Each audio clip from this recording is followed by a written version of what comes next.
पिछले कुछ दिन से भोजपुरी फिल्म इंडस्ट्री में खबर काफी तेज से वायरल चल रहा है कि पवन सिंह ने दीपक सिंह को बाहर निकाल दिया है मैनेजर के पद से, और ये सही भी है। लेकिन दूसरा इल्जाम ये है कि दीपक सिंह ने 15 करोड़ रुपए का घोटाला कर लिया सिर्फ चुनाव में पवन सिंह को जीत दिलाने के लिए, लेकिन पवन सिंह चुनाव नहीं जीते। लेकिन अगर दीपक सिंह ने घोटाला किया है तो पवन सिंह ने निकालकर ठीक किया, लेकिन अगर दीपक सिंह ने घोटाला नहीं किया है तो फिर पवन सिंह की टीम में कौन वैसा इंसान है जिसके कहने पे पवन सिंह ने दीपक सिंह को बाहर निकाल दिया। कोई भी दुनिया में कोई भी आए हम लोग को कुछ देर के लिए अलग कर सकता है, लेकिन दिल से हम लोग को अलग नहीं कर सकता है। अमित के बड़े भाई अभिषेक जी हैं।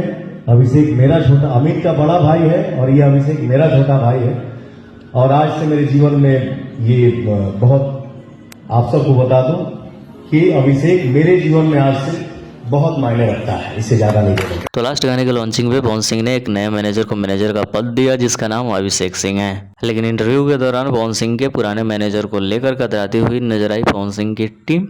और वजह क्या है कि किसके कहने पे पवन सिंह ने टीम से बाहर निकाल दिया, तो वो नाम है प्रियांशु सिंह। प्रियांशु सिंह के कहने पे ही पवन सिंह ने दीपक सिंह को बाहर निकाला है। प्रियांशु सिंह ने गलतफहमी पवन सिंह के दिमाग में डाला है। वैसे धीरे धीरे न्यूज़ तो वहीं जाएगा, लेकिन थोड़ा वक्त लगेगा। इसके बाद जो वीडियो आएगा वो प्रॉपर एविडेंस के साथ आएगा, तो नेक्स्ट वीडियो का इंतजार करना।